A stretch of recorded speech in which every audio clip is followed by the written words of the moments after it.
মানুষের জন্ম হয়েছে মাটিতে হাঁটার জন্য, কিন্তু কিছু মানুষ সেই নিয়ম ভেঙে আকাশের বুকে ডানা মেলে দিয়েছে। উইংস্যুট ফ্লাইং বা যাকে বলা হয় পৃথিবীর অন্যতম বিপজ্জনক স্পোর্টস। চোখ বন্ধ করে এক মুহূর্ত ভাবুন, আপনি দাঁড়িয়ে আছেন 3000 ফুট উঁচু এক পাহাড়ের খাড়া চূড়ায়। নিচে তাকালে মেঘ আর কুয়াশা ছাড়া কিছুই দেখা যায় না। আপনার পিঠে কোনো প্যারাশুট নেই, কোনো বিমানের ইঞ্জিন নেই, আছে শুধু একটি নাইলনের তৈরি বিশেষ পোশাক। বাতাসের শোঁ শব্দ আপনার কানে বাজছে, আর হৃদস্পন্দন বেড়ে চলেছে রকেটের গতিতে। হঠাৎ আপনি সেই পাহাড়ের চূড়া থেকে শূন্যে লাফ দিলেন। সাধারণ ফিজিক্স অনুযায়ী আপনার সোজা নিচে পড়ে মারা যাওয়ার কথা, কিন্তু না, আপনি পড়লেন না। আপনি পাখির মতো ডানা মেলে দিলেন, আর বাতাসের বুক চিরে ছুটে চলতে শুরু করলেন ঘন্টায় 250 কিলোমিটার গতিতে।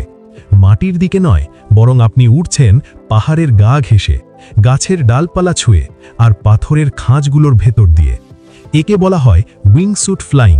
আর এর মধ্যে সবচেয়ে ভয়ঙ্কর এবং রোমাঞ্চকর ভাগটি হল স্ট্রেইট অ্যান্ড স্টিপ লাইন, যেখানে মৃত্যু আর জীবনের মাঝখানে ব্যবধান থাকে মাত্র কয়েক ইঞ্চি। পাইলটরা জানেন এই খেলায় রিস্টার্ট করার কোনো সুযোগ নেই। একটি ছোট ভুল, চোখের পলক ফেলার দেরি, আর সাথে সাথে আপনার শরীরটি পাহাড়ের গায়ে ধাক্কা লেগে ছিন্ন ভিন্ন হয়ে যাবে। আজকের ভিডিওতে আমরা দেখব মানুষের সাহসের চূড়ান্ত সীমা। কেন কিছু মানুষ নিশ্চিত মৃত্যুকে জেনেও এই মরণ খেলায় মেতে ওঠে? কিভাবে কোনো ইঞ্জিন ছাড়াই মানুষ সুপারম্যানের মতো আকাশে ওড়ে? চলুন প্রবেশ করা যাক অ্যাড্রেনালিন আর গতির সেই উন্মাদ জগতে। মানুষের ওড়ার স্বপ্ন বহু পুরনো। লিওনার্দো দা ভিঞ্চি থেকে শুরু করে রাইট ব্রাদার্স সবাই আকাশ জয় করতে চেয়েছেন, কিন্তু উইংস্যুট ফ্লাইং সেই স্বপ্নকে এক অন্য উচ্চতায় নিয়ে গেছে। এই অদ্ভুত পোশাকটি আসলে ডিজাইন করা হয়েছে প্রকৃতির এক ছোট প্রাণী উরুক্কু কাঠবিড়ালি বা ফ্লাইং স্কুইরেলকে দেখে। লক্ষ্য করলে দেখবেন এই পোশাকের 2 পায়ের মাঝখানে এবং হাতের নিচে বিশেষ শক্ত কাপড়ের পর্দা বা মেমব্রেন থাকে। যখন একজন পাইলট পাহাড় বা বিমান থেকে লাফ দেন, তখন বাতাসের চাপে এই পর্দাগুলো ফুলে ওঠে এবং একটি ডানার আকৃতি নেয়। এটি বিমান বা পাখির ডানার মতোই কাজ করে, যাকে বলা হয় এয়ারফয়েল। সাধারণত স্কাইডাইভিংয়ে মানুষ সোজা নিচের দিকে পড়ে, কিন্তু উইংস্যুট বাতাসকে কাজে লাগিয়ে শরীরকে ভাসিয়ে রাখে এবং সামনের দিকে এগিয়ে নিয়ে যায়। একে বলা হয় গ্লাইড রেশিও। আধুনিক উইংস্যুটগুলোর গ্লাইড রেশিও হল 3:1, অর্থাৎ পাইলট যদি 1 মিটার নিচে নামেন, তবে তিনি বাতাসের ওপর ভেসে 3 মিটার সামনে এগিয়ে যাবেন। এই বিজ্ঞানের কারণেই তারা শুধু নিচে পড়ে না, বরং মাইলের পর মাইল আকাশপথ পাড়ি দিতে পারে।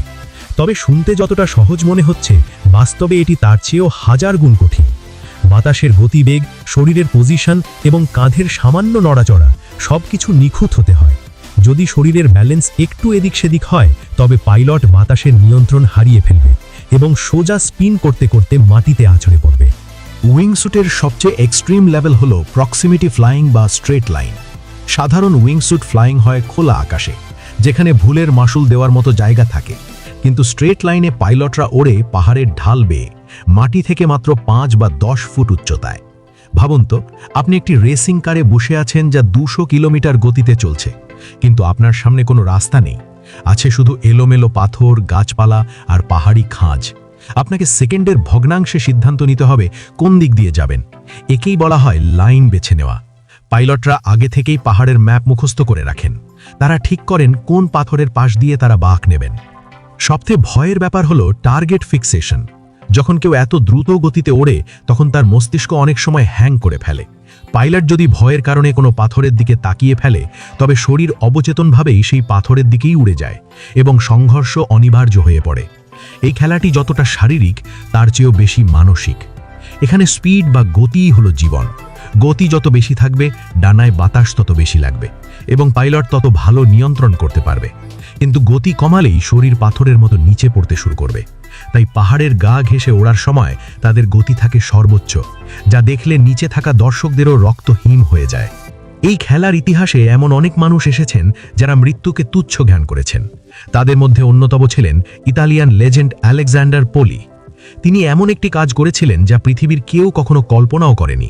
তিনি স্পেনের একটি পাহাড়ে প্রাকৃতিকভাবে তৈরি হওয়া একটি ছোট পাথরের গর্ত বা সুড়ঙ্গ খুঁজে পান, যাকে বলা হয় ব্যাটম্যান কেভ।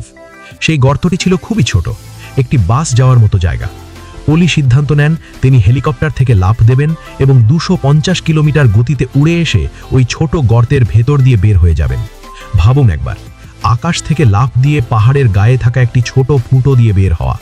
যদি তার ক্যালকুলেশন এক চুলও ভুল হতো তবে তিনি পাহাড়ের গায়ে চ্যাপ্টা হয়ে যেতেন, কিন্তু তিনি সেটা করে দেখিয়েছিলেন। সেই ভিডিওটি ইন্টারনেটে ভাইরাল হয়ে যায় এবং মানুষ বুঝতে পারে উইংস্যুট ফ্লাইং আসলে কী জিনিস। এছাড়াও ফ্রান্স এবং সুইজারল্যান্ডের অ্যালপস পর্বতে এমন অনেক লাইন আছে যেখানে পাইলটরা ঘাসের ওপর দিয়ে উড়ে যায়, এমনকি তারা চাইলে হাত দিয়ে গাছের ডাল বা ঘাস স্পর্শ করতে পারে। একে বলা হয় গ্রাস স্ট্রিমিং। কিন্তু এই রোমাঞ্চের মূল্য অনেক সময় জীবন দিয়ে চোকাতে হয়। উইংস্যুট ফ্লাইংয়ের জগৎটি যতটা রঙিন, এর পেছনের ইতিহাস ততটাই কালো। পরিসংখ্যান বলছে এটি বিশ্বের সবচেয়ে বিপজ্জনক স্পোর্টস। বেস জাম্পিং এবং উইংস্যুট ফ্লাইংয়ে মৃত্যুর হার অন্য যে কোনো খেলার চেয়ে বেশি। এমনকি আমরা যার কথা বললাম সেই কিংবদন্তি আলেকজান্ডার পোলিও 2016 সালে একটি উইংস্যুট দুর্ঘটনায় প্রাণ হারান।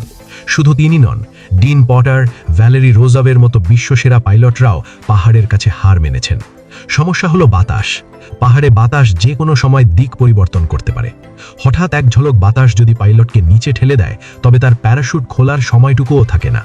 অনেক সময় পাইলটরা নিজের অজান্তেই ডেড এন্ড বা কানাগলিতে ঢুকে পড়ে, মানে উড়তে উড়তে এমন এক জায়গায় চলে যায় যেখান থেকে ওপরে ওঠার বা ডানে বায়ে যাওয়ার আর কোনো জায়গা নেই, সামনে শুধু বিশাল পাথরের দেওয়াল।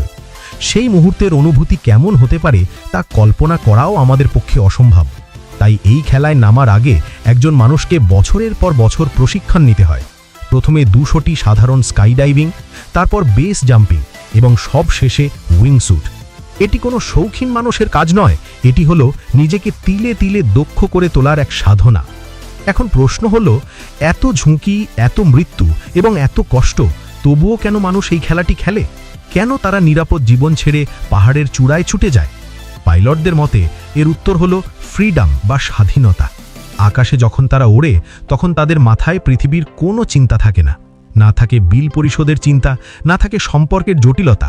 তখন শুধু থাকে বর্তমান মুহূর্ত, বাতাস আর গতি। একে মনোবিজ্ঞানের ভাষায় বলা হয় ফ্লো স্টেট। এই কয়েক মিনিটের জন্য তারা অনুভব করে তারা আর মানুষ নেই, তারা প্রকৃতির অংশ হয়ে গেছে। পাখির মতো ওড়ার এই অনুভূতি এতটাই নেশাতুর যে এর জন্য তারা জীবন বাজি রাখতেও প্রস্তুত।